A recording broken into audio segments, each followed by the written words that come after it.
President Donald Trump's administration released a new batch of documents about John F. Kennedy's assassination Friday that included a secret FBI analysis that portrayed civil rights leader Martin Luther King Jr. in a harshly negative light. The 20-page document attempts to tie the civil rights leader to various communist influences and alleges financial improprieties at the Southern Christian Leadership Conference, the civil rights organization that he led.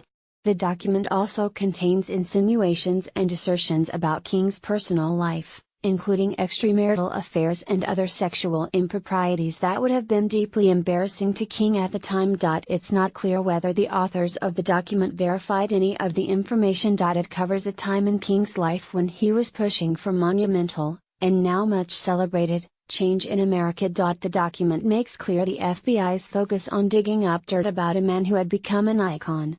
It has been hidden for nearly 50 years in intelligence agencies' files about Kennedy's assassination, even though it makes no mention of Kennedy. Trump has said he will release all of the documents associated with Kennedy's assassination. It was not immediately clear why the release came Friday. The disclosure raises questions about how the King document ended up in the Kennedy files decades ago and why the government kept it secret. The King document was reviewed by the National Archives and Records Administration's JFK Task Force in 1994 and marked with an X for total denial of its release. The options release in full and release in part were left blank on the cover page.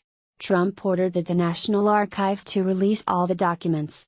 The government released 676 additional documents from the Kennedy assassination files Friday. The March 12, 1968, analysis of King portrays him in a negative light and does not attempt to offer a holistic view of the civil rights leader. He was assassinated 3 weeks later, on April 4, 1968. It concludes these facts about the Nobel Peace Prize winner make his remarks seem incongruous when he replied after winning this cherished award, "History has thrust me into this position. It would be both immoral and a sign of ingratitude if I did not face my moral responsibility to do what I can in the civil rights struggle." In another section, the FBI document labels the Southern Christian Leadership Conference, the African American civil rights organization founded by King, a tax dodge. It also alleges that many of King's associates had communist ties. The document was authored while the FBI was led by Director J. Edgar Hoover, who had investigators trail King and spy on him. The FBI's interest in King's possible connections to communism and his personal life have been long known. Hoover had authorized an extensive surveillance program on King in the 1960s. It was part of the FBI's larger domestic counterintelligence program, which was the subject of great criticism in hindsight and resulted in many reforms. Claiborne Carson, the director of the Martin Luther King Jr. Research and Education Institute and a Stanford University history professor, cast doubt on the allegations in the newly released document in an interview with CNN's Anderson Cooper on Friday night.